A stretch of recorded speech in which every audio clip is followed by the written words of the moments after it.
একটা কথা আপনাকে মানতেই হবে ভাই, বাঙালিদের মতো করে যেমন মাছের ঝোল কেউ বানাতে পারবে না, তেমনি বিহারিদের মতো করেও ঠেকুয়া কেউ বানাতে পারবে না।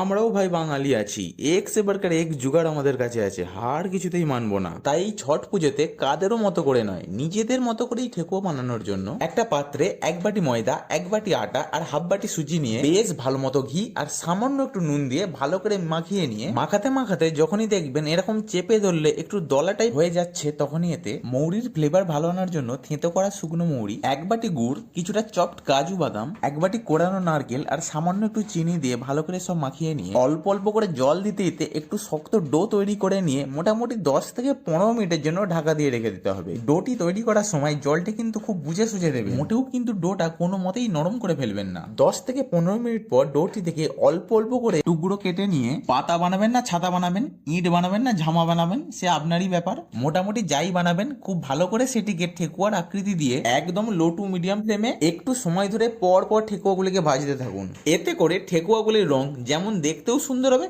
তেমন খেতেও খাস্তা হবে। এবার একে একে ঠেকুয়াগুলিকে খুব ভালোভাবে ভেজে নিন, আর অতি অবশ্যই সব ঠেকুয়াগুলি একদম ভালো মতো ঠান্ডা হয়ে গেলে তবেই এটা খান। এতে করে ঠেকুয়াগুলির স্বাদ এবং খাস্তা ভাব খুবই ভালোভাবে বুঝতে পারবেন। আজকের মতো করে ভিডিওটা এইখানেই শেষ করলাম, আবার একদিন নতুন কোনো এক রেসিপি নিয়ে হাজির হব। সবাই ভালো থাকবেন আর সুস্থ থাকবেন, আর অতি অবশ্যই আজকের ভিডিওটি দেখে ছট পুজোর স্পেশাল ঠেকুয়া বাড়িতে বানিয়ে খাবেন।